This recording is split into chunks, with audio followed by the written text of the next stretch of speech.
공의의 하나님을 향한 아브라함의 중보기도.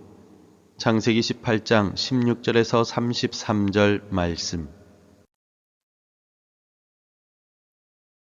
그 사람들이 거기서 일어나서 소돔으로 향하고 아브라함은 그들을 전송하러 함께 나가니라. 여호와께서 이르시되 내가 하려는 것을 아브라함에게 숨기겠느냐. 아브라함은 강대한 나라가 되고 천하 만민은 그로 말미암아 복을 받게 될 것이 아니냐. 내가 그로 그 자식과 권속에게 명하여 여호와의 도를 지켜 의와 공도를 행하게 하려고 그를 택하였나니 이는 나 여호와가 아브라함에게 대하여 말한 일을 이루려 함이니라. 여호와께서 또 이르시되 소돔과 고모라에 대한 부르짖음이 크고 그 죄악이 심히 무거우니 내가 이제 내려가서 그 모든 행한 것이 과연 내게 들린 부르짖음과 같은지 그렇지 않은지 내가 보고 알려 하노라. 그 사람들이 거기서 떠나 소돔으로 향하여 가고 아브라함은 여호와 앞에 그대로 섰더니 아브라함이 가까이 나아가 이르되 주께서 의인을 악인과 함께 멸하려 하시나이까.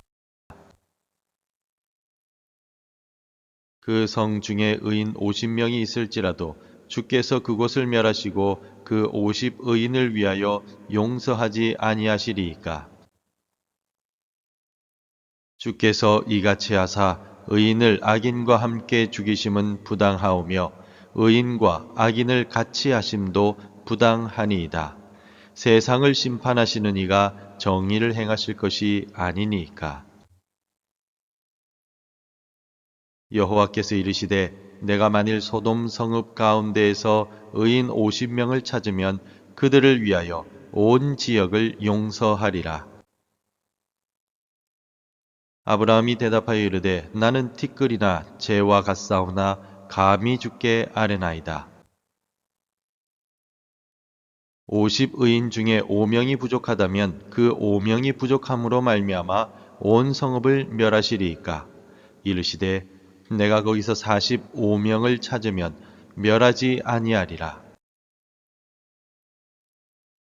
아브라함이 또 아뢰어 이르되 거기서 40명을 찾으시면 어찌하려 하시나이까. 이르시되 40명으로 말미암아 멸하지 아니하리라.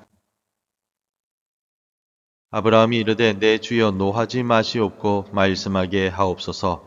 거기서 30명을 찾으시면 어찌하려 하시나이까. 이르시되 내가 거기서 30명을 찾으면 그리하지 아니하리라. 아브라함이 또 이르되 내가 감히 내 주께 아뢰나이다. 거기서 20명을 찾으시면 어찌하려 하시나이까. 이르시되 내가 20명으로 말미암아 그리하지 아니하리라. 아브라함이 또 이르되 주는 노하지 마옵소서. 내가 이번만 더 아뢰리이다. 거기서 10명을 찾으시면 어찌하려 하시나이까. 이르시되 내가 10명으로 말미암아 멸하지 아니하리라. 여호와께서 아브라함과 말씀을 마치시고 가시니 아브라함도 자기 곳으로 돌아갔더라. 사랑하는 성도 여러분, 우리는 매일 뉴스를 통해서 세상의 부조리하고 악한 소식들을 접합니다. 얼마 전 우리나라를 들썩이게 만들었던 캄보디아 범죄단지 뉴스를 기억하실 것입니다. 무고한 이들이 고통받고 악인들이 득세하는 것 같은 현실을 마주할 때 우리의 마음속에는 이런 질문이 솟아오릅니다. 과연 하나님은 살아계신가? 살아계시다면 왜 이런 악을 두고 보시는가? 뉴스를 보며 세상의 악에 분노하면서도 정작 하나님 앞에서는 침묵하게 되는 우리의 무력함을 마주합니다. 하나님의 뜻을 알 수가 없어서 답답하고 혹시라도 하나님이 내 기도를 들어주지 않으실까봐 두려워하기도 합니다. 오늘 본문의 아브라함 역시 멸망을 앞둔 소돔과 고모라를 바라보며 동일한 고민 앞에 서 있습니다. 하지만 아브라함은 침묵하지 않았습니다. 그는 하나님 앞에 나아가 담대하게 기도합니다. 오늘 이 새벽 아브라함의 기도를 통해 우리가 회복해야 할 기도의 본질이 무엇인지를 함께 나누고자 합니다. 오늘 본문 17절에서 하나님은 놀라운 말씀을 하십니다. 내가 하려는 것을 아브라함에게 숨기겠느냐라고 말입니다. 하나님은 온 세상을 심판하시려 엄청난 계획을 한낱 인간인 아브라함과 공유하십니다. 왜 그렇습니까? 19절이 그 답을 우리에게 가르쳐 줍니다. 19절을 함께 읽겠습니다. 내가 그로 그 자식과 건속에게 명하여 여호와의 도를 지켜 의와 공도를 행하게 하려고 그를 택하였나니 이는 나 여호와가 아브라함에게 대하여 말한 일을 이루려 함이니라. 하나님께서 아브라함을 택하신 것은 단순히 아브라함 혼자 잘 먹고 잘 살게 하려는 것이 아니었습니다. 그를 하나님의 성품인 의와 공도를 이 땅에 실현할 언약의 파트너로 부르신 것이었습니다. 그러하기에 하나님은 자신의 계획을 아브라함에게 알려주시고 그가 이 문제에 개입하기를 원하셨던 것입니다. 신학자 나훔 사르나는 이 장면을 고대 근동의 신화들과 비교하며 하나님과의 차이점을 강조합니다. 이방 신들은 인간에게 자신의 계획을 숨기고 제멋대로 행동합니다. 하지만 아브라함의 하나님은 인간을 존중하시며 대화의 상대로 인정해 주십니다. 기도는 우리가 일방적으로 하나님께 매달리는 것이 아닙니다. 기도는 하나님이 우리를 하나님의 동력자로 인정해 주셨다는 증거이며 하나님의 뜻을 함께 이루어가는 거룩한 파트너로 우리를 부르셨다는 의미입니다. 성도 여러분, 하나님은 여러분을 이 새벽 기도의 자리로 부르셨습니다. 여러분들의 가정과 교회, 이 나라의 문제들을 여러분에게 숨기지 않으십니다. 여러분을 기도의 동력자로 신뢰하시기 때문입니다. 우리에게 이 기도 제목을 주신 하나님을 의지하며 오늘도 기도의 응답을 경험하시기를 축원합니다. 하나님의 계획을 알게 된 아브라함은 즉시 소돔을 위해서 기도하기 시작합니다. 그런데 그의 기도는 우리가 흔히 아는 기도와는 사뭇 다릅니다. 마치 법정에서 변호사가 재판장에게 변론하는 것과 같습니다. 25절을 보십시오. 주께서 이같이 하사 의인을 악인과 함께 죽이심은 부당하오며 의인과 악인을 같이 하심도 부당하니이다. 세상을 심판하시는 이가 정의를 행하실 것이 아니니까. 아브라함은 충격적인 발언을 하고 있습니다. 주께서 행하시는 일이 부당하오며 라고 말입니다. 이 세상 그 어떤 존재도 전능하신 하나님을 향하여 하나님께서 행하신 일이 부당합니다 라고 주장할 수는 없습니다. 아브라함은 하나님이 변덕스러운 폭군이 아니라 스스로 정하신 정의라는 법에 매이시는 분이심을 알았습니다. 그래서 그는 감히 하나님께 그것은 부당합니다. 히브리어로 할릴라라고 외칠 수 있었던 것입니다. 아브라함은 의인 50명이 있다면 용서하시겠습니까? 로 시작하여서 45명, 40명, 30명, 20명, 그리고 마지막 10명까지 끈질기게 하나님의 자비를 구하고 있습니다. 그런데 이 같은 모습을 흥정이라고 말할 수는 없습니다. 하나님의 성품인 공의와 사랑에 근거한 논리적이고도 합리적인 호소입니다. 하나님은 이러한 아브라함의 도전을 불경하다고 책망하지 않으셨습니다. 오히려 그의 합리적인 항거를 허용하시고 끝까지 들어주셨습니다.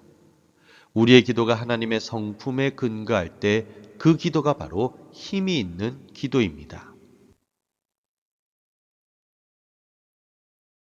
그러나 안타깝게도 소돔 성에는 의인 10명이 없었습니다. 아브라함의 간절한 중보 기도에도 불구하고 소돔은 결국 심판을 받았습니다.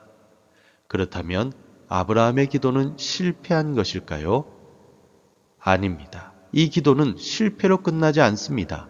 아브라함은 의인 10명을 찾지 못해서 절망했지만 하나님은 이 세상을 구원하시기 위해서 단 한 명의 완전한 의인을 준비하셨습니다. 바로 우리 주 예수 그리스도이십니다. 아브라함은 의인을 악인과 함께 멸하심이 부당하다라고 외쳤지만 하나님은 십자가에서 의인이신 예수님을 악인인 우리를 대신하여 멸하시는 놀라운 사랑과 공의를 보여주셨습니다. 사실 우리의 기도는 늘 부족하고 불완전합니다. 때로는 응답받지 못한 것처럼 보일 때도 있습니다. 그러나 실망하지 마십시오. 우리의 기도는 완전한 중보자이신 예수 그리스도를 통해서 하나님의 보좌 앞에 상달됩니다. 히브리서 7장 25절은 이렇게 선언하고 있습니다. 그러므로 자기를 힘입어 하나님께 나아가는 자들을 온전히 구원하실 수 있으니 이는 그가 항상 살아계셔서 그들을 위하여 간구하심이라. 아멘. 그렇습니다. 우리 주 예수 그리스도께서는 지금도 우리를 위해서 이 세상을 위해서 기도하고 계십니다. 말씀을 맺겠습니다. 사랑하는 성도 여러분, 하나님은 우리를 기도의 파트너로 이 새벽에 부르셨습니다. 세상의 악과 고통 앞에서 여러 가지 고난과 문제 앞에서 침묵하지 마십시오. 아브라함처럼 하나님의 공의와 사랑에 근거하여 담대하게 기도하십시오. 하나님, 이 땅의 불의를 언제까지 두고 보시겠습니까? 주의 공의를 하수같이 흐르게 하옵소서라고 간구하십시오. 우리의 기도가 비록 부족할지라도 완전한 중보자가 되시는 예수 그리스도께서 우리의 기도를 완성시켜 주실 것입니다. 오늘 이 새벽 하나님의 마음을 품고 세상을 위해 중보하는 언약의 동력자로 서시기를 주님의 이름으로 축원합니다. 기도하겠습니다. 공의로우신 하나님, 세상의 악과 고통 앞에서 낙심하지 않고 주님의 성품을 의지하여 기도하게 하소서. 아브라함처럼 담대히 주님 앞에 나아가 이 땅에 무너진 곳을 막아서는 중보자가 되게 하옵소서. 우리의 연약한 기도를 도우시는 완전한 중보자 예수 그리스도의 이름으로 기도드립니다. 아멘. 계속해서 함께 기도해 주시기 바랍니다. 하나님의 공의가 이 땅에 하수같이 흐르게 하소서. 무너진 세상을 품고 기도하는 중보자가 되게 하소서. 완전한 중보자 대신 예수님만 의지하게 하소서.